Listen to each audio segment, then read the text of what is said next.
a todos. Estimadas senhoras, senhores, distintos colegas, muchas gracias por venir. Es para mí un gran honor compartir con ustedes estas reflexiones bajo un punto de vista científico y también de la espiritualidad. Desde ya pido-les un poco de paciencia para mi portuñol. Voy a intentar hablar mucho más ñol que porto, pero si no estás comprensible, dímelo, nosotros cambiamos las palabras.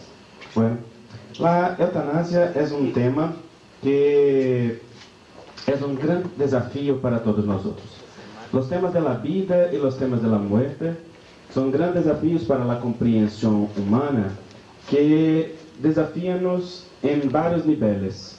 En el nivel físico, en el nivel humano, en el nivel espiritual, religioso, bioético, en varias áreas de distintos sectores de la vida humana. Estos temas nos proponen desafíos de comprensión de la experiencia humana. La eutanasia es una experiencia que ha sido muy debatida en la sociedad en nuestros días. Todos han visto algunos casos, como por ejemplo de la americana Terri Schiaffo, que sufrió un ataque cardíaco, consecuencia de años de anorexia y bulimia, y quedó con lesiones cerebrales y también con secuelas cerebrales graves que le llevaron a un estado quase vegetativo. Y así la familia, viendo su sufrimiento, pidió la eutanasia. También la francesa, que tuvo un tumor muy doloroso en la nariz y que debido a estos dolores tan fuertes pidió la autorización para hacerse la eutanasia, lo que la fue negado. Así, algunos dicen que él se fue a Suiza, un país vecino, a donde la eutanasia está autorizada y hizo. Otros dicen que se tomó una gran cantidad de analgésicos y así también tuvo término a la vida.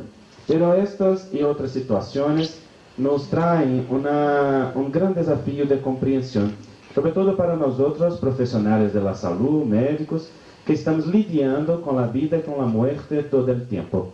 Y el tema de la muerte es un gran desafío. La muerte nos pone en contacto con la incompletud, con la finitud, con la impermanencia, que son estados del alma muy difíciles de ser comprendidos y sobre todo de lidiar en una sociedad materialista y sobre todo que nos pide todo tiempo una actuación rápida, decisiones rápidas y también placeres rápidos.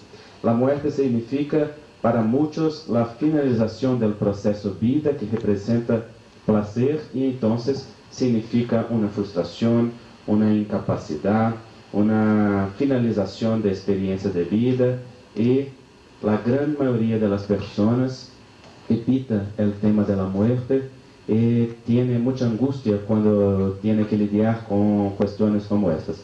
No solo la comunidad en general, pero también los profesionales de salud cuando están lidiando con las circunstancias dolorosas de la muerte de sus pacientes. También lidian con distintos sentimientos y emociones, como por ejemplo la incapacidad profesional, la imposibilidad de ayuda en un nivel físico en que desearían socorrer al paciente, su propia impermanencia o finitud proyectada en la finitud del paciente y muchas otras condiciones que, según las investigaciones médicas, traen una gran angustia al profesional de salud, una angustia tan grande que la gran mayoría de los pacientes quedan solos en este momento de finalización de la vida, quedan lejos de su familia, muchas veces hospitalizados y lidiando solamente con un equipo profesional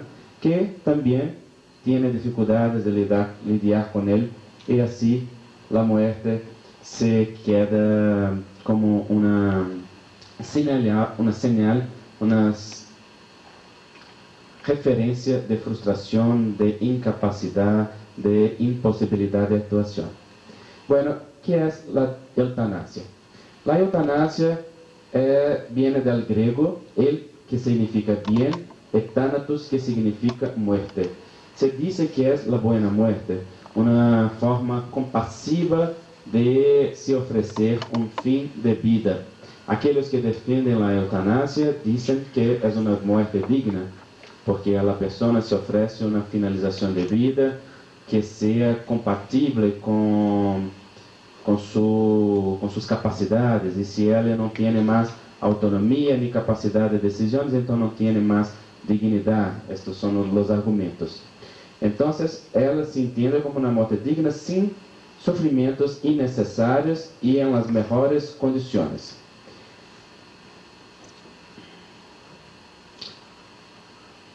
Se considera eutanasia a todo acto ou omissão cuja responsabilidade recai sobre o personal médico ou em indivíduos cercanos ao enfermo que ocasionam a muerte imediata de este, com o fim de evitar os sofrimentos insoportáveis ou a prolongação artificial de sua vida. A eutanasia se diz que é o movimento de oferecer ao paciente um alívio de seus sofrimentos em circunstâncias em que ya no se tiene posibilidades de cura, o que el paciente está en un estado irreversible de mucho sufrimiento. Vimos un caso de Teres Schiavo que tuvo un ataque cardíaco, quedó con lesiones cerebrales graves y no tenía capacidad de interagir. Pero un otro caso era de una mujer con muchos dolores, entonces no era una capacidad de interacción que estaba en juego, era sí la capacidad de quedar sin dolor, con una condición de vida digna. A la eutanasia se contraponen los términos distanasia y ortotanasia. La distanasia es el movimiento de posponer la muerte a través de intervenciones médicas en muchas condiciones en que la muerte no es más, en que la vida no es más posible, pero que se puede alejar la muerte a través de la utilización de aparatos físicos que mantengan el cuerpo en un estado de funcionamiento inducido por la química o por los aparatos. Y la ortotanasia significa la muerte en el tiempo exacto o en el tiempo necesario. No se trata ni de anticipar la muerte ni de posponer.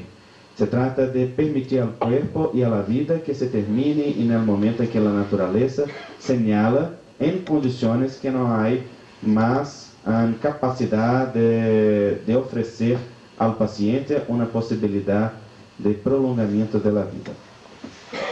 Bueno, ¿cuáles son los tipos de eutanasia?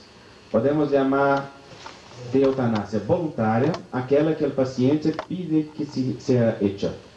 Él no tiene capacidad, pero tiene una posibilidad de reflexionar sobre su vida y puede entonces tener una crítica y pedir al equipo médico que la haga.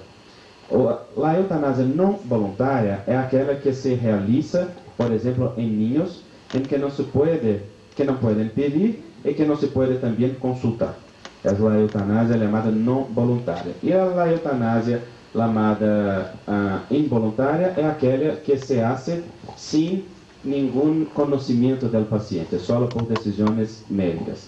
Puede ser activa o pasiva, o directa o indirecta. La eutanasia activa o directa es aquella en que se ofrece una cantidad, por ejemplo, de analgésicos muy grande, o una otra sustancia como el cloruro de potasio, por ejemplo, que promueve la muerte a través de la ingestión endovenosa, o la eutanasia pasiva, que es aquella derivada de los procesos de negación de tratamiento adecuado al cuerpo o de alimentación, de aquello que la vida necesita para que se continúe. Así, estos son tipos posibles de eutanasia. La eutanasia está dentro del campo que llamamos de bioética. La bioética es el campo que estudia la conducta humana dentro de las ciencias de la vida y salud, visto a la luz de los valores y principios morales.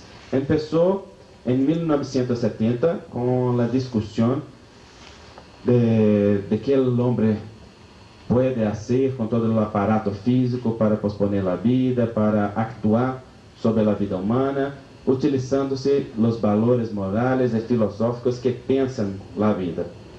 Esta definición está en la Enciclopedia de Bioética y fue constituida en 1978. Es una disciplina que incluye muchas otras disciplinas, así como el diálogo interdisciplinar.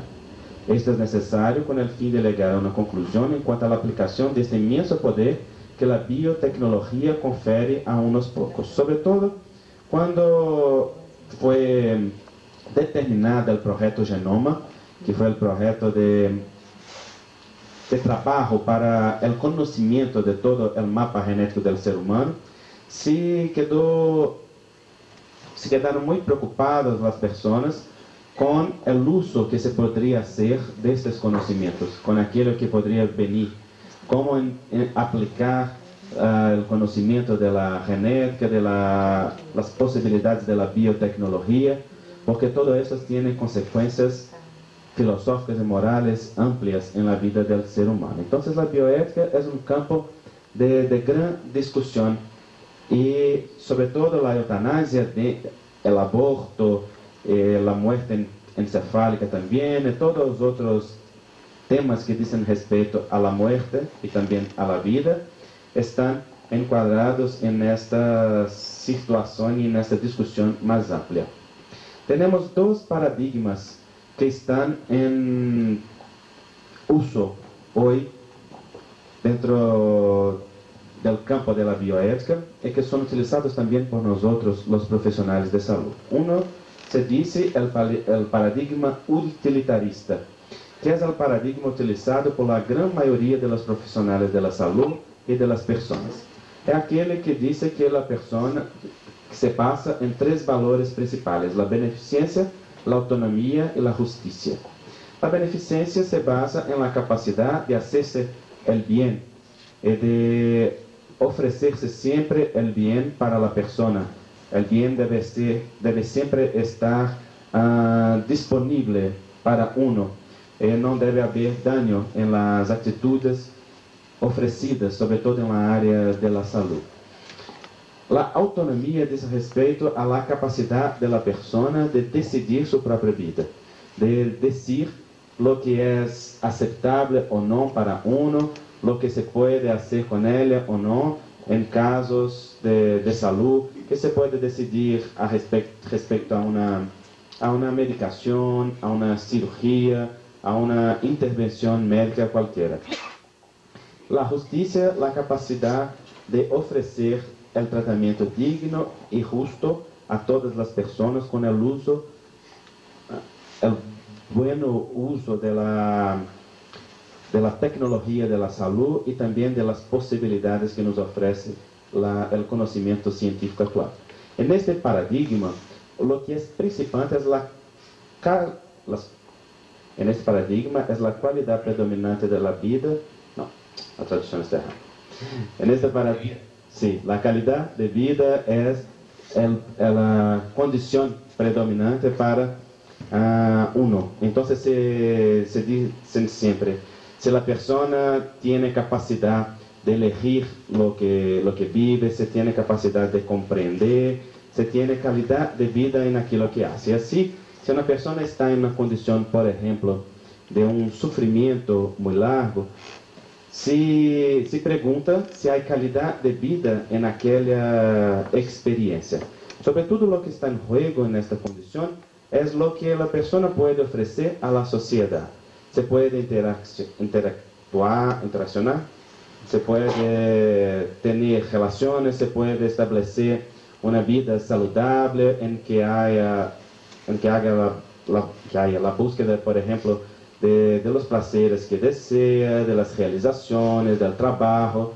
Y así, si uno no tiene una condición exacta para hacer todo esto, tampoco tiene calidad de vida según este pensamiento. Y en esta condición se reduce la experiencia de vida humana a una capacidad de actuación en la vida.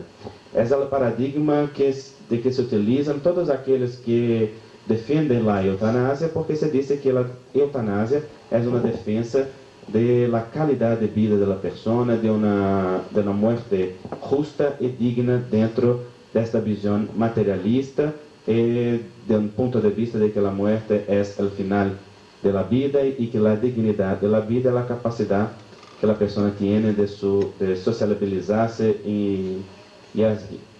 Pero hay un otro paradigma que es llamado de paradigma personalista. En este paradigma no está en juego solamente la calidad de vida de la persona, pero la dignidad intrínseca de la persona humana.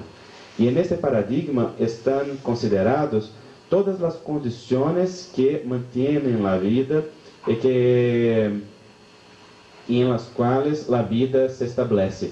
Es decir, el continuum vida que se construye en la vida física desde el zigoto, cuando se da la concepción, entonces el encuentro de los gametas, hacia el momento de la muerte. La persona no es digna por la calidad de vida que tenga. La persona es digna porque tiene una dignidad intrínseca, que es la dignidad intrínseca de la vida. En el paradigma utilitarista, los fetos, por ejemplo, y también la célula ovo, no está contemplada en este concepto de calidad de vida, porque este paradigma dice respeto solamente a aquello que la persona puede decidir con el uso de la razón, actuando en el mundo. Pero en el paradigma personalista, no, la persona es digna desde el momento en que hay vida. Y hay vida para la medicina, aunque sea una amplia discusión, pero según los estudios más recientes, hay vida desde que haya un movimiento biológico independiente.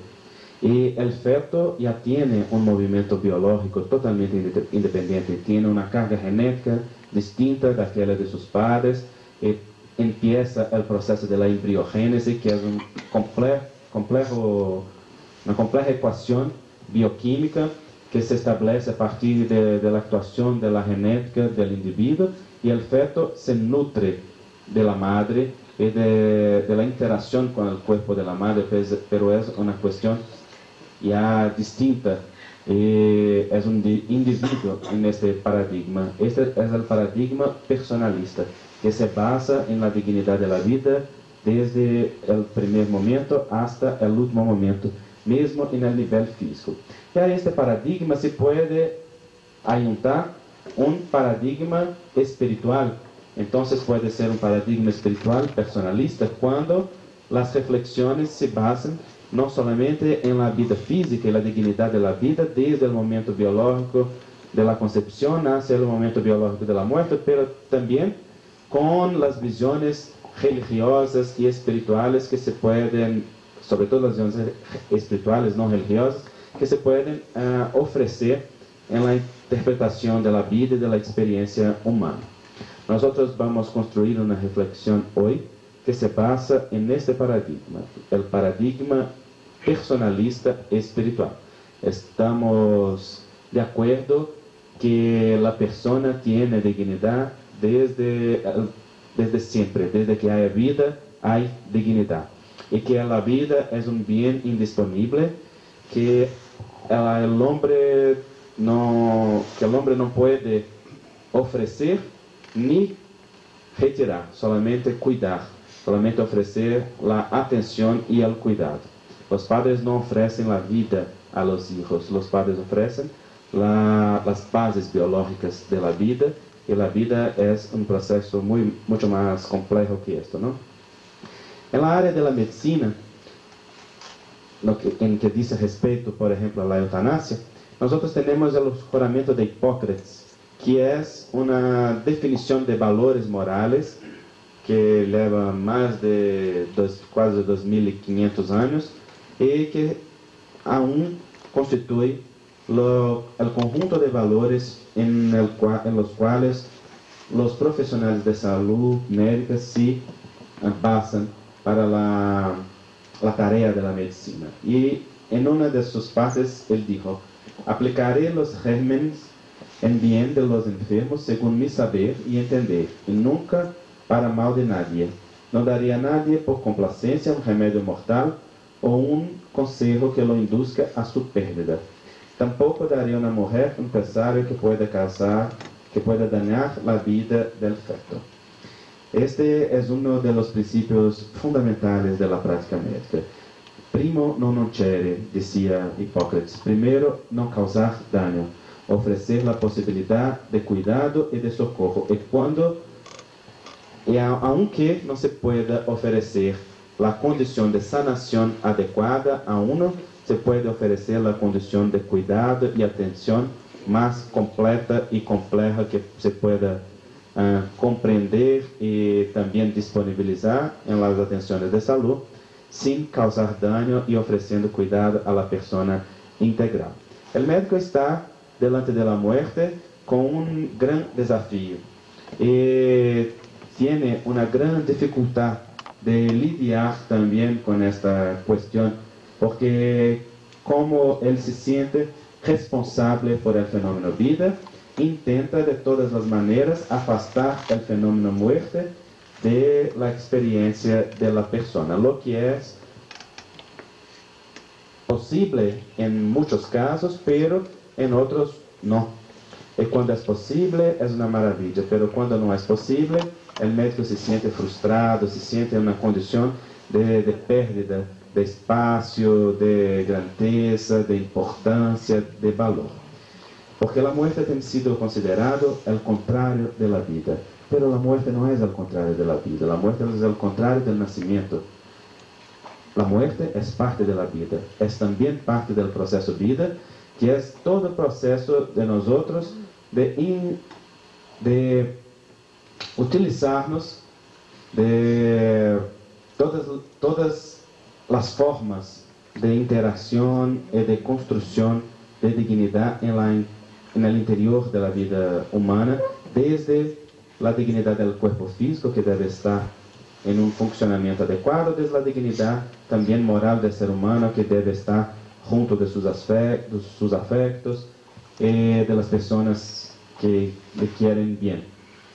Esta es una condición que al mismo tiempo es una misión y una gran angustia por parte de los médicos. La muerte fue considerada de distintas maneras a lo largo de los siglos. Y desde que la tecnología empezó con el avance de la industria a ofrecer una posibilidad de interacción más larga, también la vida se tornó cada vez más propiedad de los profesionales de salud, que poco a poco fueron incorporando la idea de que son responsables por la vida. Y las personas también atribuyendo responsabilidad a los profesionales y a todas las intervenciones de salud, dejando las decisiones y las terapéuticas y las prácticas por parte y responsabilidad de aquellos que tienen el conocimiento, que en este caso también significa poder, y retirando de sí misma la posibilidad de elección de aquello que era necesario o que era positivo. Hoy tenemos la medicalización de la muerte.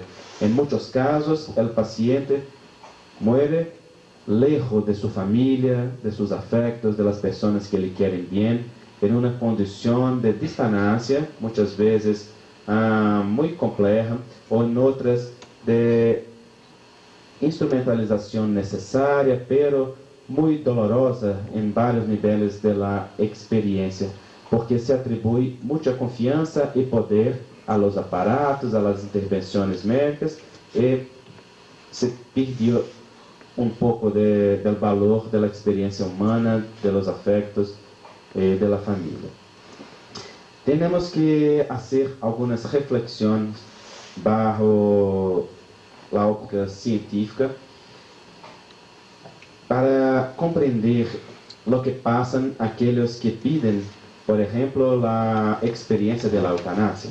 porque la gran mayoría de aquellos que desean la eutanasia son pacientes que están en un estado de sufrimiento muy grande, y de otros que están en situaciones incurables o inconscientes y la familia desea la eutanasia, sea porque los costos de la salud es alto, sea porque desea una condición de alivio para su afecto, sea porque desea una condición de alivio para sí mismo, ya que la familia también sufre largamente con estas condiciones, o sea porque tiene algún interés. Las investigaciones demostraron, por ejemplo, que algunos de los casos famosos de eutanasia que nosotros asistimos en los noticiarios internacionales tuvieron un interés económico largo de aquellos que estaban alrededor del paciente y que se beneficiaron con el proceso de la muerte a través de una herencia o de algún beneficio indirecto, ¿no? Entonces, algunos puntos para reflexión. Una petición de morir por suicidio, de muerte por suicidio, o la eutanasia asistida, no sería en sí un reclamo de muerte, pero sería una petición de ayuda, una convocatoria de alternativas de asesoramiento, asistencia y positivo para la solución de problemas reales. La gran mayoría de los pacientes que desean la eutanasia no desean la muerte, desean el alivio del sufrimiento, desean verse libre de una condición de gran dolor físico, espiritual o moral en lo cual se encuentra. Y ahí la discusión debe ser qué herramientas tenemos en las intervenciones de salud para ofrecer al paciente una posibilidad de alivio más amplia de aquella que estamos ofreciendo, porque los datos científicos son significativos. La voluntad de morir o suicidarse es transitoria. De las personas que intentan suicidarse y fallan, solo 4% llevan adelante el proyecto en los próximos 5 años. Menos de 11% se suicidan en los próximos 35 años, según los estudios científicos. Vean que la gran mayoría de las personas que hablan de suicidio, que hablan del deseo de la eutanasia, desean solamente el alivio del dolor. Pero tenemos que pensar también qué hemos hecho para el alivio del dolor, ya que también los estudios demuestran la soledad que quedan los pacientes en estos momentos finales, tan decisivos para la muerte, con el abandono de los profesionales de salud, porque ya no tienen más condiciones de intervención, porque significa una derrota personal, una derrota profesional, porque significa una condición que no tiene nada más que hacer. Muchos llaman estas condiciones de condiciones sin posibilidad terapéutica, pero no lo son, en verdad, porque hay muchas condiciones terapéuticas de ayuda a la persona integral, y no solo a la condición física del sujeto. Y entonces el sufrimiento es mucho más debido al dolor do que al deseo mismo de la muerte. Pacientes con enfermedades terminales que quieren morir son siempre deprimidos y la depresión es tratable incluso en estos pacientes. La gran mayoría de los pacientes que están en una ideación suicida están viviendo el estado de la depresión. Estado este que es una de las fases, según los estudios de la psiquiatra suiza Elisabeth Kübler-Ross, de todos los procesos de pérdida, en los cuales tenemos reacciones psicológicas específicas. Pero la depresión es una condición física, una alteración de la neuroquímica cerebral que tiene tratamiento, que puede tener ayuda con las intervenciones médicas adecuadas, y que no es la muerte la respuesta adecuada para este sufrimiento, sea de la depresión ni del dolor. El dolor es manejable, sobre todo la medicina moderna es y será capaz de controlar el dolor cada vez más, desde que desee y desde que el interés moral se sobreponga sobre el interés financiero, porque muchas veces estas decisiones en salud son guiadas por procesos financieros, ya que las condiciones de de tratamiento son muchas veces muy caros, muy difíciles de ser conducidos por las personas. Hay un concepto desarrollado por una enfermera, por una enfermera, que se llama el dolor total. El dolor total dice respecto al dolor físico, psicológico, social y espiritual. Y es un dolor que debe ser comprendido de una manera integral. El paciente tiene dolor en todos estos niveles cuando está delante de una experiencia de pérdida, sea de la vida, sea de cualquier condición. Al dolor físico se ofrecen los analgésicos potentes, aunque algunas condiciones, como por ejemplo de tumores, los analgésicos más potentes no pueden ofrecer el alivio que se desee para la persona, y es por esto que aquella francesa pidió la eutanasia. El dolor psicológico significa todo que está pasando en la vida de la persona, todos los fenómenos de pérdida, de cambio, de adaptación, de transición en que la persona se encuentre. Social, la persona está delante de muchos cambios de roles, de importancia, de atención, de afecto, y esto causa un dolor muy importante para la persona. Y también el dolor espiritual, que significa la interpretación de la persona de su experiencia de vida, la búsqueda de sentido y significado, las consecuencias religiosas de aquello que vive la persona y que puedan estar envueltas en este proceso de vida. El médico es llamado a tratar todas estas condiciones. La persona digna es digna no porque se ofrece solamente una condición adecuada de interacción o de vida en el nivel físico, pero que se ofrece una capacidad de interacción adecuada en todos estos niveles.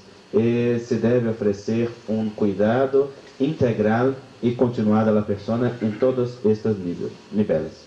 La psiquiatra americana Elizabeth Kubler-Ross hizo una definición de las etapas por que pasan todos nosotros cuando estamos delante de un fenómeno de pérdida de cualquier naturaleza. Y ella dijo que la primera de estas etapas del duelo es la negación. La persona niega que está delante de un problema grave, una condición de sufrimiento irreversible, una pérdida que no se puede controlar. Y durante mucho tiempo puede negarse al tratamiento. Muchos pacientes que tienen cánceres o otras condiciones físicas pasan por fenómenos físicos, por fenómenos psicológicos desde el nivel de la negación de la condición hasta que lleguen a una otra calidad de experiencia. Después, cuando empieza a tener una conciencia del proceso, viene la ira, que es la rabia, todo el fenómeno emocional decorrente de la condición de conciencia de las dificultades por que pasa una persona en una situación de desafío de vida. La negociación son todos los fenómenos psicológicos en que la persona intenta hacer un cambio con la vida para no pasar por aquella situación. También está vinculada a la negación, porque la persona intenta negar la gravedad de la condición. Muchos hasta hacen muchas negociaciones con Dios en un fenómeno de cambio en que intentan ofrecer algo y recibir algo en contrapartida para no tener que pasar por la condición de sufrimiento intenso. La depresión viene cuando la persona tiene conciencia de que no hay nada más que hacer por aquella condición, que se está en un estado de sufrimiento largo y que la condición es reversible, la adaptación a la pérdida tiene que ser hecha y no hay cómo hacer este cambio. Y por final, después de mucho tiempo, viene la aceptación. La persona puede estar en todas estas fases, en muchas de estas fases al mismo tiempo. Puede estar en la negación y cambiando con la depresión. Puede estar en la depresión y volver para la negación, lo que hacen los procesos de interacción con el paciente muy difíciles en un nivel muy profundo, porque cuando el médico tiene dificultad de compartir lo que piensa, lo que siente, y el paciente dificultad de recibir lo que tiene que oír o que saber respecto a su condición, el resultado final es un resultado muy complejo. Bueno, delante de todo esto, nosotros pensamos que bajo el modelo personalista y la visión científica, nosotros no tenemos que ofrecer al paciente la posibilidad de la eutanasia, porque la vida es digna y un bien indisponible que tenemos que cuidar siempre. Lo que tenemos que hacer es ofrecer un cuidado integral para el paciente que alivie su dolor total, el dolor físico, el dolor psicológico, social y espiritual. Establecer una relación de integridad e integralidad en la relación con el paciente. Estabelecer un diálogo profundo, con conocimiento de causa, sobre todo mirar la muerte de una manera más amplia, con un conocimiento específico. Entonces, traemos para compartir con ustedes la visión espírita de la muerte, para que entendamos lo que pasa con el paciente y por qué, bajo el punto de vista del espiritismo, que es una ciencia y una filosofía de consecuencias espirituales, nosotros no aceptamos la eutanasia como una representación de dignidad para el paciente.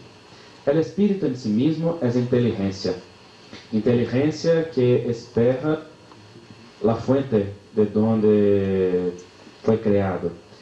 El espíritu es creado de la presencia divina y trae en su intimidad la herencia de Dios como un camino de reconocimiento del bien y de las posibilidades positivas que hay en su intimidad. Camina desde la sencillez e ignorancia hacia la angelitud a través de un proceso personal de desarrollo espiritual en que poco a poco va descubriendo la real naturaleza que hay en su intimidad. Todo este proceso, en este punto de vista, se da a través del fenómeno que llamamos de encarnación, o que cuando se repite llamamos de reencarnación, que es el fenómeno de volver múltiples veces a la materia para tener experiencia y de ella extraer las condiciones exactas o adecuadas al proceso de crecimiento y desarrollo personal. Todo este proceso está sometido a las leyes divinas que coordinan todo el proceso con sabiduría y con perfección. Y al hombre fue ofrecido lo que llamamos de libre albedrío, la capacidad de decidir o hacer las elecciones adecuadas para su vida de acuerdo con aquello que percibe, que puede comprender de la vida. La siembra es libre, pero la cosecha es obligatoria. Aquello que se lanza al suelo va a crecer, va a ofrecer los frutos, y los frutos son adecuados a la calidad de la semilla. Esta imagen nos ofrece una visión muy interesante de la ley que llamamos ley de causa y efecto, que está en todas las condiciones humanas en las cuales nosotros establecemos aquello que llamamos de felicidad o infelicidad. La ley de causa y efecto es una ley natural que hace con que el hombre pueda elegir y ofrecer a la vida lo que desee, pero que trae para sí los resultados naturales de sus elecciones. La ley de causa y efecto es como la marea de la vida, que lleva para lejos aquello que tiramos nela en un día, para en el día siguiente devolver a la playa de nuestras vidas la naturaleza de lo que fue tirado en el día anterior. Así como la marea hace el movimiento natural de retorno. El hombre también tiene un movimiento natural como este en la intimidad de su vida. Encuentra en su cuerpo y en las circunstancias de la vida, bajo la óptica de la reencarnación, los resultados naturales de la siembra del pasado. el fruto de las elecciones felices o infelices, o sea, en sintonía con la ley de Dios o en distonía con la ley de Dios, lo que constituye las experiencias de vida que tiene. Pero la destinación del hombre es siempre desarrollar la naturaleza divina que hay en sí. El fenómeno de la reencarnación no tiene por objetivo ofrecer al hombre un pago por las circunstancias difíciles del pasado, sino ofrecer al hombre la condición constante de desarrollo espiritual y personal en el proceso de la vida. La ley de causa y efecto son las circunstancias en que esto se da, porque el resultado del pasado que está grabado en nosotros, que está expreso en nuestra naturaleza espiritual, viene a la superficie de la vida a través de nuestro cuerpo y también de las circunstancias que encontramos, como una invitación para el desarrollo de los sentimientos positivos o del amor, que es la síntesis del proceso vida. Así, las investigaciones científicas han ofrecido múltiples pruebas para la supervivencia del espíritu o la existencia del espíritu.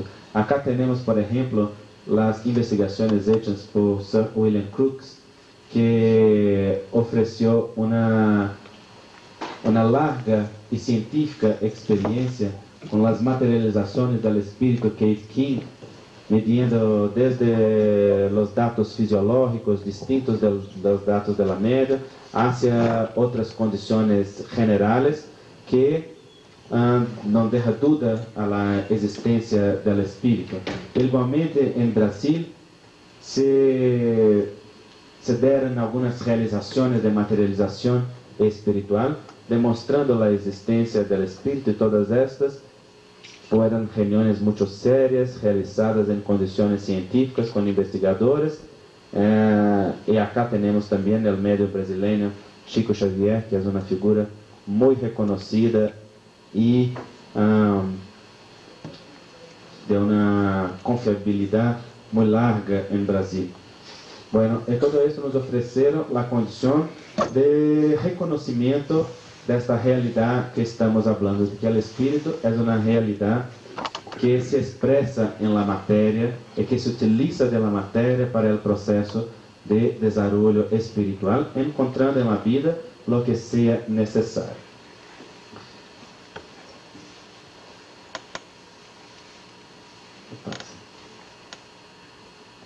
El Espíritu Emmanuel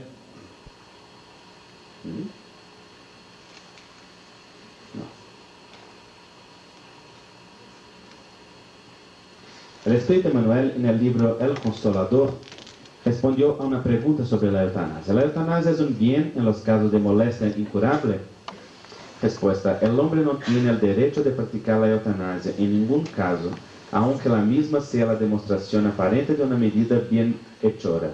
La agonía prolongada puede tener finalidad preciosa para el alma, y la molestia incurable puede ser un bien, como la única válvula de drenaje de las imperfecciones del espíritu, en marcha hacia la sublime adquisición de sus patrimonios de la vida inmortal. Además, los designios divinos son insondables, y la ciencia precaria de los hombres no puede decidir en los problemas trascendentes de las necesidades del espíritu. Muchas veces, los procesos que llamamos incurables o de sufrimientos insoportables son circunstancias construidas, deseadas o atraídas por el espíritu de acuerdo con sus necesidades morales.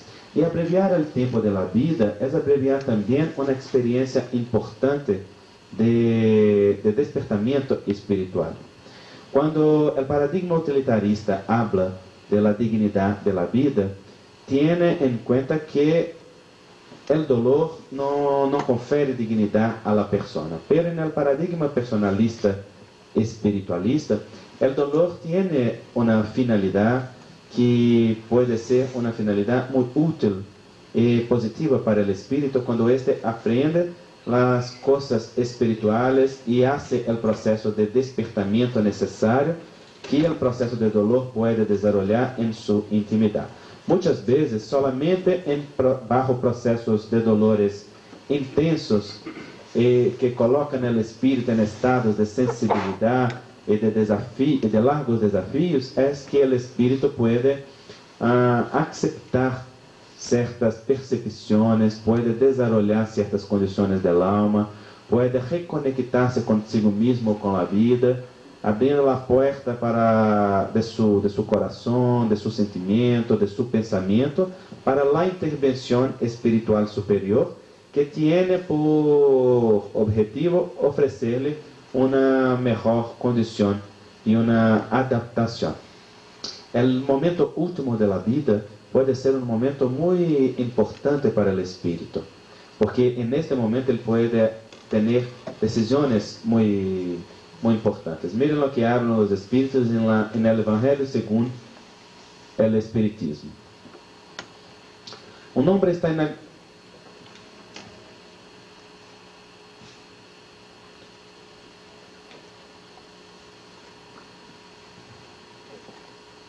Un hombre está en la agonía, presa de crueles tormentos. Se sabe que no hay esperanza de salvarle. ¿Es permitido a orar-lhe alguns instantes de agonia, precipitando su fin? Respuesta de los espíritus.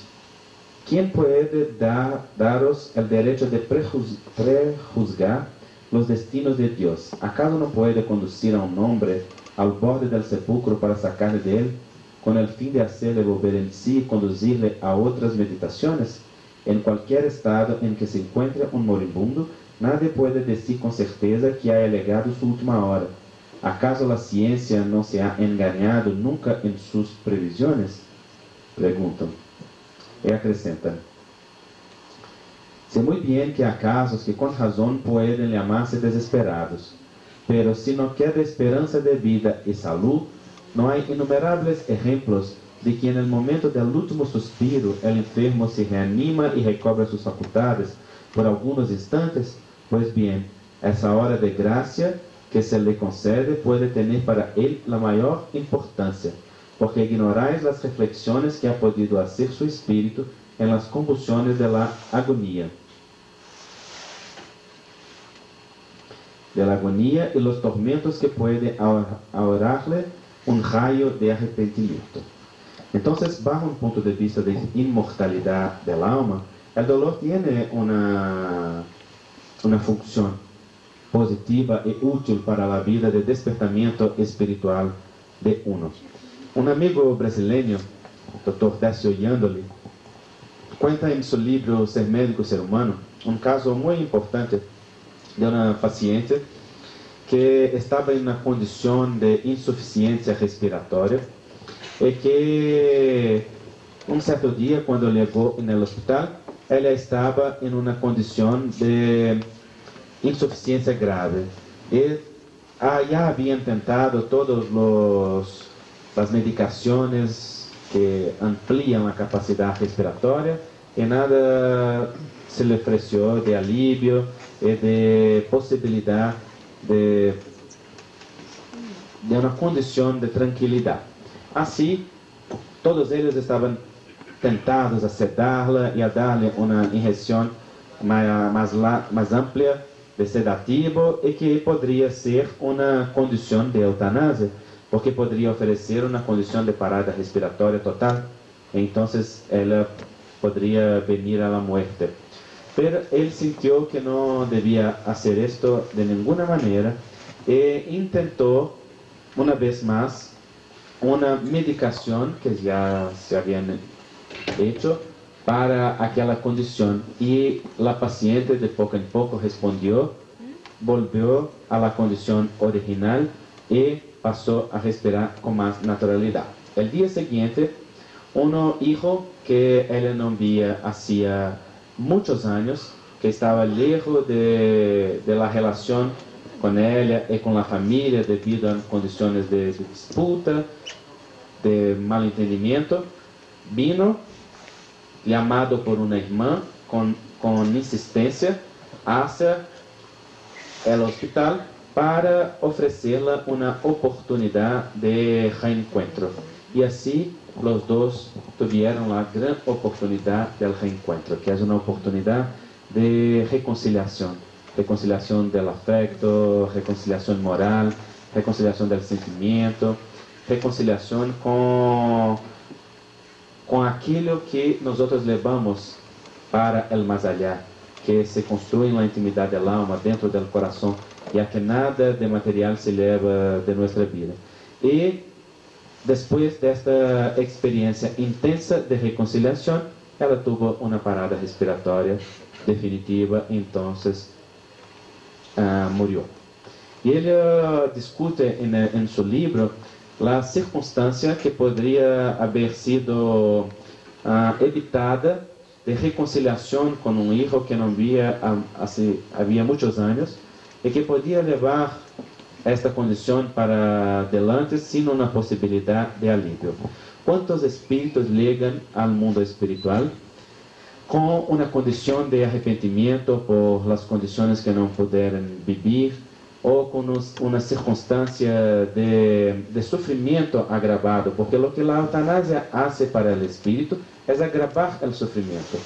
Mismo cuando viene de una condición de intención positiva por parte de los profesionales, las consecuencias espirituales para la persona que se va antes de su momento adecuado, y sobre todo sin hacer la maturación adecuada en el proceso de la vida, son sufrimientos mayores que encuentra de forma natural en el mundo espiritual, cuando percibe que la oportunidad que perdió, la condición que dejó para atrás, de que por veces no se construye con facilidad más. Entonces hay una intención positiva por parte de la vida en los procesos de sufrimiento, sea moral o sea físico, en todos los niveles. Las circunstancias no erran dirección, no erran de puerta. Uno encuentra en la vida las condiciones necesarias para su progreso. Y cuando el espíritu esté en una condición de ampliación de conciencia y percepción espiritual más dilatada, percibe lo que pasa en su intimidad y puede entonces aprender y crecer con la experiencia. En la visión espírita, la muerte y el morir son procesos delicados que nosotros debemos comprender y conocer para que podamos, como profesionales de salud y como personas, vivir de una forma más amplia y también ayudar a nuestros pacientes comprendiendo la fisiología de la desencarnación, la fisiología del proceso biológico de la muerte, en el cual el espíritu como esencia se desplaza del cuerpo y se desliga del cuerpo a través de un fenómeno constante. Todos nosotros tenemos lo que llamamos de cuerpos espirituales, en el cual el espíritu se manifiesta en los planos espirituales, materia más sutil que el espíritu se utiliza para sus experiencias de vida y sus expresiones. Este cuerpo espiritual es el modelo organizador biológico que conduce el fenómeno de vida desde el fenómeno de la concepción hacia la continuidad de la vida, porque es él que graba toda la memoria de nuestras experiencias y también es él que transmite de una vida a otra lo que pasa en nuestra realidad, porque todo lo que vivimos en el cuerpo físico se impregna en este cuerpo y sobre todo las consecuencias morales de nuestros actos, decisiones y de nuestras posturas mentales. Este cuerpo está vinculado al cuerpo físico a través de ligaciones energéticas profundas, ya que es un cuerpo energético que se manifiesta en otras dimensiones. Estas ligaciones nosotros conocemos sobre el nombre de chakras o órganos energéticos que hacen la comunicación de un cuerpo a otro. Funcionan como transmisores de energía, como aquellos aparatos que quedan en intermediario entre la fábrica y nuestra habitación, haciendo la conversión de la energía que viene en alta voltaje y que necesita cambiar para llegar hasta nuestra casa adecuada para lo que el aparato puede ofrecer. Los chakras son puntos energéticos que están en los cuerpos espirituales é que estão diretamente vinculados ao sistema imunológico, ao sistema endócrino e ao sistema nervioso, haciendo uma comunicação direta com as células de estos sistemas. E no processo de la muerte, o espírito entra em um processo de desligamento contínuo destes chakras através de um desprendimento natural que se vai fazendo ao lo largo da enfermidade ou através de induções magnéticas que os espíritos podem oferecer quando seja o momento adequado de uno se desligar, como por exemplo em experiências traumáticas, em acidentes e outras condições em que a morte se dá de uma forma mais violenta. O que passa é que necessitamos compreender é que muitas vezes este nível de integração de los cuerpos espirituales com o cuerpo físico está diretamente vinculado à materialidade e à espiritualidade da vida do sujeito. Quanto mais material seja uma pessoa, más fuertes son los lazos de ligación o de vinculación de los cuerpos espirituales con el cuerpo físico, que como una forma de conexión mantiene los dos cuerpos fuertemente integrados. También una otra calidad de energía que tiene en uno de nuestros cuerpos, que se llama doble etérico, la energía vital, promueve una impresión del cuerpo físico de fuerte cantidad energética que animaliza la materia, mantiene la vida y mantiene también el movimiento constante de aquello que nosotros llamamos de vida física.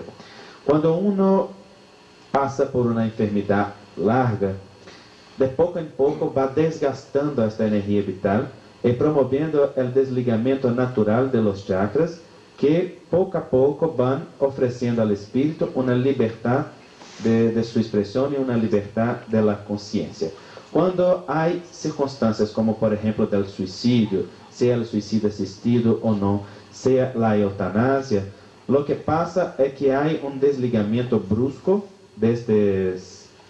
desta realidade e sem uma condição adequada, lo que hace consecuencias para el espíritu en su adaptación al más allá, al mundo espiritual, que en verdad es nuestra patria verdadera, porque nosotros estamos solamente en un buceo en la carne, en la materia, en una experiencia de vida que nos es temporária. Nuestra realidad no es material, nuestra realidad es espiritual, que se utiliza de la materia para las experiencias de vida. Cuando uno anticipa este fenômeno biológico de la muerte, promueve muitas vezes sofrimentos inenarráveis para o espírito que não está todavía preparado para o processo de llegada en el más allá ou de adaptação ao mundo espiritual. Então, as substâncias que chamamos de substâncias que hacen el bien o que restituem a dignidade ao paciente, em verdade, só oferecem muitas vezes uma circunstância de sofrimento innecessário que se agrava no estado espiritual, já que o espírito leva para o mais allá todas as condições que vive na vida física agora, agravada com as condições morais em qual se encontra a sintonia ou a distonia em relação à lei de Deus. É sempre que há muerte voluntária ou desejo de muerte, se há uma distonia grave com o sentido da vida que funciona no universo. Então, compreender todo este processo de desencarnações, também compreender como nós podemos ajudar a nossos pacientes a conferir sentido e significado à vida e a prepará-los para a continuidade da vida que se dá no mais allá, assim como também oferecer a nós experiências de vida ampla e dignas, que são o aprendizagem de sentimentos, de afectos e de tantas outras coisas buenas que uno pode aprender com o paciente que está em um estado que chamamos de terminal, não sem possibilidades terapêuticas, porque as possibilidades terapêuticas que não há nestas condições são as condições terapêuticas para a cura física, pero para a cura do dolor psicológico, espiritual, social, sí hay y mucho. Eu me acuerdo de um paciente no Hospital Espírita André Luiz, em Belo Horizonte, em Brasil, que iba a morir, lo que llamamos en el espiritismo de desencarnar, y no aceptaba de ninguna manera aquella condición. Y todos llegábamos y hablábamos con él de una posibilidad de alivio y nada pasaba, él no aceptaba nada, hasta que una monja llegó y con mucha sensibilidad dijo en su oído: mi hijo, Jesús es misericordia, no tengas miedo. Y así él se fue acalmando, se entregó y murió casi que instantáneamente. ¿Qué pasaba con este paciente? Estaba en una situación de culpa inenarrable, en una circunstancia de sufrimiento moral que mantenía el estado de sufrimiento físico porque sustentaba una vida que no tenía más necesidad de existir, pero que tampoco estaba pronta para se extinguir, porque el espíritu, que es el coordinador del cuerpo físico, no permitía aquel desligamiento rápido. Y así quedaba con la culpa y el miedo de las consecuencias en el más allá de sus actos y de su vida, y no aceptaba la circunstancia de muerte hasta que la sensibilidad de la monja hizo lo que todos nosotros profesionales no ofrecimos a él: la acorrida espiritual, la acorrida del sentimiento, compreendendo lo que pasaba en su alma, compreendendo lo que estaba en su intimidad. Pero tampoco es útil para el espíritu que hagamos que tengamos, por ejemplo, la distancia, que es el acto de posponer la vida física cuando no haya más condición. La vida física tiene que ter término en la condición exacta. Y así, el gran desafío de los médicos es reconocer cuando se está haciendo una intervención solo para mantener la vida física por aparatos, sin ninguna condición, en circunstancias que son incurables, sin condición de ningún tratamiento. Hoy, en algunos países, ya se puede hacer una declaración de intención, lo que en inglés se llama live and will, y que en Brasil se acaba de aceptar por el Consejo Federal de Medicina, por ejemplo, que es una declaración del paciente de lo que considera aceptable desde que esté en una condición incurable, incapaz de manifestar su opinión, y entonces puede decir si desea que sea establecida una intervención médica, una intervención quirúrgica o medicamentosa, desta ou de aquela natureza en este estado. Es decir, es un documento que el paciente puede ofrecer que diga lo que es aceptable desde que esté inconsciente y en una situación incurable. Por ejemplo, un cáncer avanzado, entonces tiene una parada cardiorrespiratoria, puede no tener el deseo que se intente la resucitación, por ejemplo, o que está en una condición que no tiene más la posibilidad de tratamiento, no quiere que los médicos intenten, por ejemplo, un nuevo ciclo de quimioterapia, que no va a tener un resultado. Esto se puede hacer desde que no esté en una condición desde que el paciente esté en una condición de incapacidad de decir y manifieste previamente, para no dejar para que la familia y los otros que están alrededor tengan esta decisión tan significativa para la vida personal. Pero desde que haya posibilidad de tratamiento, una posibilidad de intervención terapéutica que sea curable, una intervención de mejora de la condición, los médicos están obligados a hacer todo lo que es posible, independientemente de la carta de intención del paciente, que solo tiene efecto en las condiciones que son declaradamente incurables e irreversibles. Bueno, el proceso entonces de la desencarnación es el proceso de desligamiento de todos estos centros de fuerzas que de poco en poco se desconectan hacia que el espíritu pueda desplazarse integralmente del cuerpo y seguir para las regiones que están en acuerdo con su sentimiento, con su naturaleza moral, con su nivel de evolución. Porque la vida en el más allá no es nada más, nada menos do que una continuidad natural de lo que vivimos aquí, de lo que pasamos aquí. El espíritu André Luiz, en uno de sus libros, cuenta-nos el caso de un señor llamado Cavalcante, que estaba en una condición ya terminal y era una persona muy buena, que tenía muchos merecimientos espirituales incluso, pero que tenía un gran sufrimiento moral, y que intentó alivio con los representantes de la religión, pero que no encontró, porque todos ellos cuando llegaron perto de él, sintieron los olores difíciles de la putrefacción que ya se hacía, de las enfermedades, la condición que despertaba un estado de malestar, y se fueron sin ofrecer la condición de ayuda necesaria para que él quedase en un estado de paz interior. Hace que el médico, también inducido por un representante de una religión, intentó la eutanasia, en lo que fue muy bien sucedido.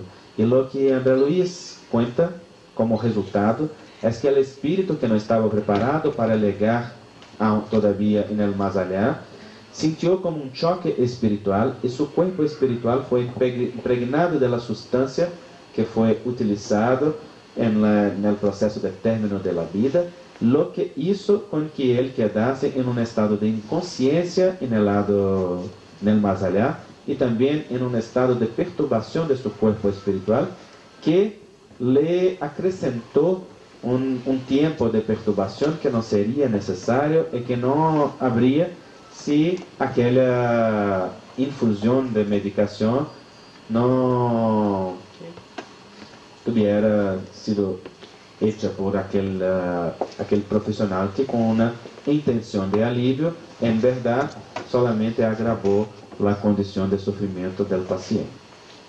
Entonces hay que tener mucha conciencia de todo esto. También respecto a los fetos y al continuo de la vida, hay que se comprender la dignidad de la vida humana desde el momento de la concepción, porque la vida se manifiesta en un continuo y nosotros debemos aprender a respetar.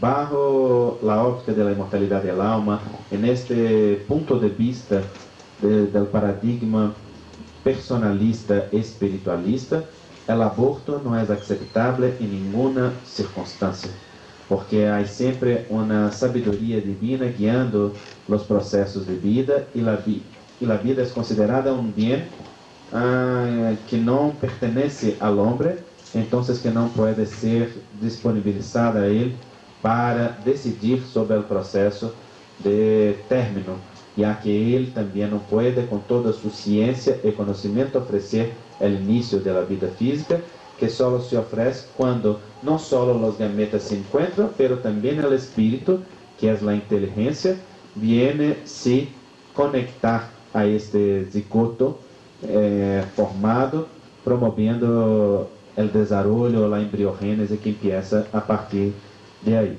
La única condición en que este paradigma acepta la circunstancia del aborto es la condición en defensa de la vida de la madre, cuando hay que mantener una vida que ya existe, en contrapunto a una vida que no existe. Si la madre está en una condición de embarazo, de gestación, que ofrece real peligro a la vida física, los espíritus dicen que es mejor mantener la vida que ya existe de que luchar por una vida que no existe, aunque en este caso sea una elección también de la mujer. Yo conozco algunas que decidieron enfrentar la condición de amenaza a su propia vida y que encontraron y que fueron bien sucedidas, por ejemplo, en traer a luz sus hijos, ¿no? Este fenómeno que es el fenómeno de la gestación, la manifestación sublime de la posibilidad co-creativa del hombre, debe ser respetada en todos los pasos de la vida. Y la bioética entonces espírita nos habla de la dignidad del feto no solo como genes autómatos y vida autómata que genera vida, que genera movimiento, pero también como un ser espiritual que está allá vinculado a un proyecto de vida, guiado por la sabiduría divina que debe ser conducido por ella desde que nosotros aprendamos a respetar esto. Vea lo que describe el espíritu Victor Hugo cuando habla de una condición de un padre que ofrece cariño al feto que está todavía aún en proceso de gestación. Las manos que acariciaban el vientre bajo emulación de amor, en un tono de suave musicalidad de oración y renovación, exteriorizaban una calidad de energía radiante que legaba al feto y al espíritu. Este, que aún poseía parcial lucidez, comprendía y sensibilizaba-se con el alto resto de aquel en cuyos brazos se quedaría por largos días en hermosa comunidad de ternura. O sea, el padre acariciaba el vientre de la madre, irradiando de sí las energías amorosas y ternas, y aquel atingía el feto, que es en verdad el espíritu que está vinculado allá, y el espíritu que estaba aún en parcial lucidez, porque el espíritu queda en un estado de baja de conciencia, de adormecimiento de la conciencia. Él percibió las irradiaciones de amor que venía del Padre y que acalentaran en su alma la esperanza de un futuro de renovación. Ellos que eran espíritus que estaban destinados a un reencuentro y a una reconciliación bajo la óptica de la reencarnación y la posibilidad de desarrollo espiritual. También el espíritu que vuelve al mundo espiritual, a más allá, tiene un estado temporario y pasajero de perturbación de las percepciones o de la conciencia, que es diferente para cada espíritu de acuerdo con su naturaleza. Cuando el espíritu venga para el fenómeno de la muerte física de una manera natural, viviendo con dignidad, esto sin dignidad, todos los fenómenos intensos de la vida, puede entonces se ofrecer una experiencia más larga de encuentro de despertar de la conciencia más rápida y más pronta en el más allá. Pero el espíritu que está más materializado, que está más vinculado a las cuestiones materiales de la vida, o el espíritu que es sometido al suicidio asistido, al suicidio, a la eutanasia, pasa por un estado de perturbación de la conciencia en el retorno al más allá, más largo y más amplio, lo que tiene consecuencias también sobre la continuidad de la vida.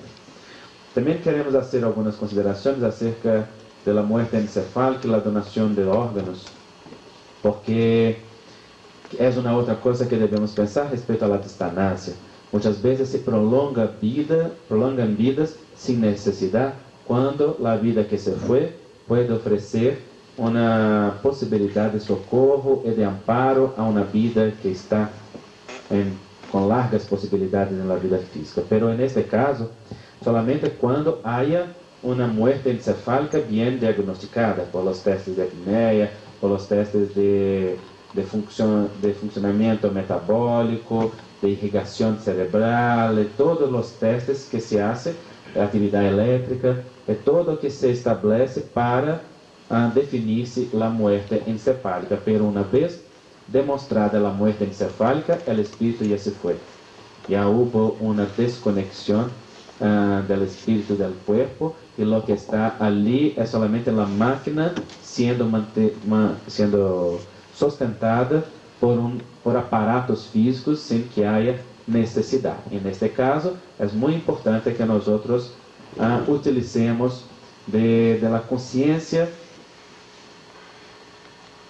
de que este proceso puede ofrecer socorro a otras vidas que están todavía en búsqueda de ser sustentadas y de continuar en el plano físico, ¿no? Entonces es otra cuestión bioética que está directamente vinculada. ¿Cuál es entonces el papel del médico y de los profesionales de la salud delante del paciente terminal y los pacientes de una manera general. Ese es el papel del cuidado, ese es el papel del afecto, el papel de la integración afectiva y de los conocimientos profundos. El profesional de salud está llamado a actuar delante del paciente con la mejor experiencia intelectual y afectiva que pueda ofrecer.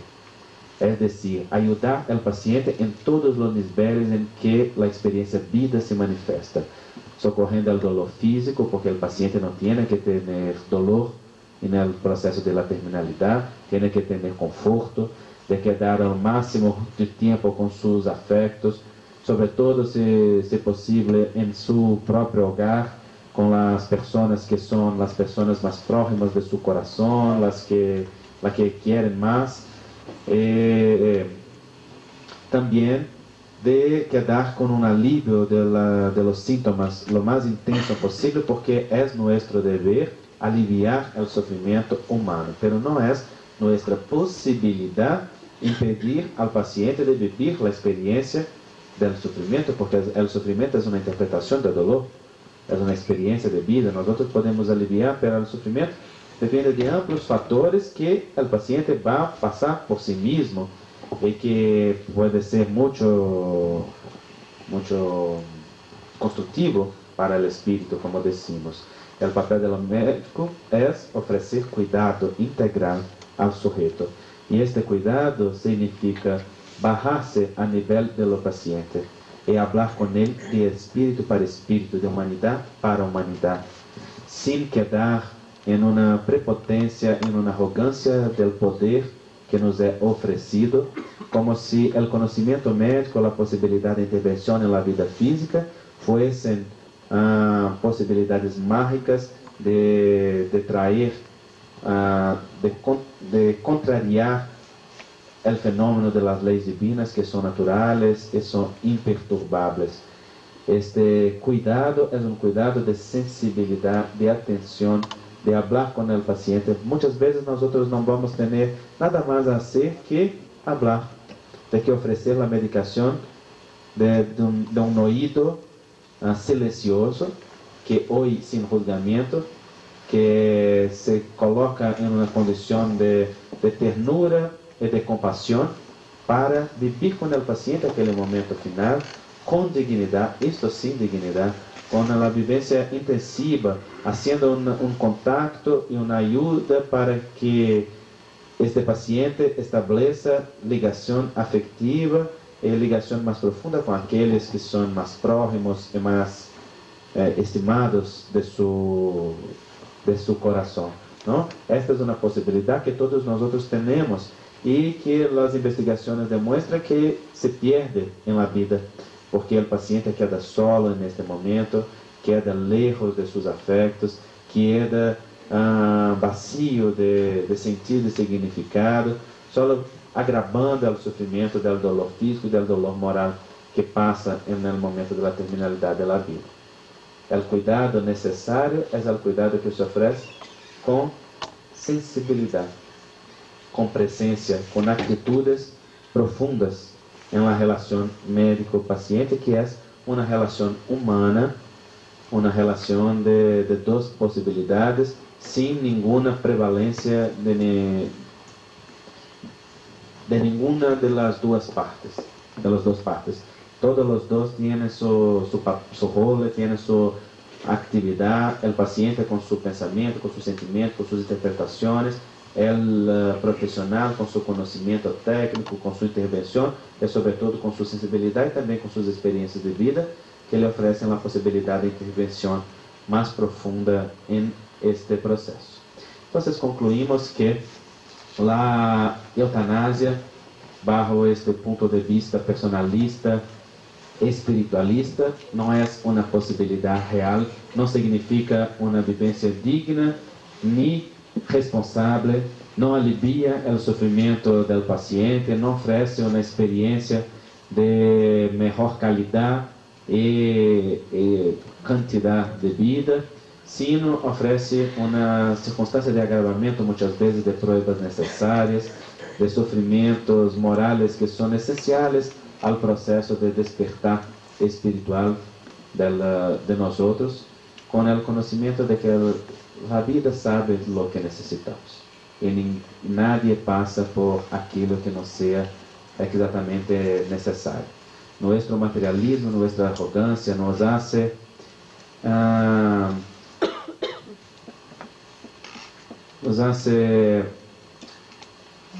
construir interpretações equivocadas respecto à vida e fazer bromas com as questões espirituais, como se nós fôssemos uma quantidade de matéria e as interpretações espirituais fossem circunstâncias mágicas que o pensamento humano pode desenvolver. A comunicabilidade da alma, a mediunidade, todos os amplos processos que a ciência espírita nos oferece han demonstrado amplamente a sobrevivência do espírito e, sobretudo, o conhecimento de que todos os actos da vida física prosseguem em el mais allá, construindo a nossa realidade espiritual, e que há sabedoria em todos os processos de vida, que nadie se submete a uma circunstância que seja innecessária, sem que tenha vinculação com a lei de causa e efeito ou com sua natureza interior, seu livre-arbítrio, e que todo tem um sentido para a vida humana, e que então nos cumpre respeitar esta realidade e ajudar para que se desenvolva na experiência humana consciência, virtude e, sobretudo, reconexão com a lei divina, que é a reconexão com o Criador, a reconexão com o amor. E neste caminho, a eutanásia não é uma das ferramentas, sino a desistência da luta, da possibilidade de uma construção de dignidade para este espírito que é imortal, uma possibilidade de socorro integral à alma, mesmo que fantasiada de morte digna. São reflexões que a nós outros nos gostaria compartilhar com vocês esta noite, para que sirvam de estímulo para que cada um pueda estabelecer o próprio estudo e chegar a suas próprias conclusões, já que todos nós outros devemos ser livres pensadores e ter pontos de vista muito bem estabelecidos, porque mais cedo, mais temprano ou mais tarde, todos nós outros somos submetidos a uma experiência de desafio e de decisão, seja da vida de nossos pacientes, seja da vida de nossos afetos, seja de nossa própria vida. E aí devemos ter um amplo conhecimento de causa e, sobretudo, tomar decisões não basadas em las emoções nem no dolor que nos altera a consciência, pero em um conhecimento e em valores bem estabelecidos por la consciência e o conhecimento adequado. Muchas gracias, estou à disposição para perguntas.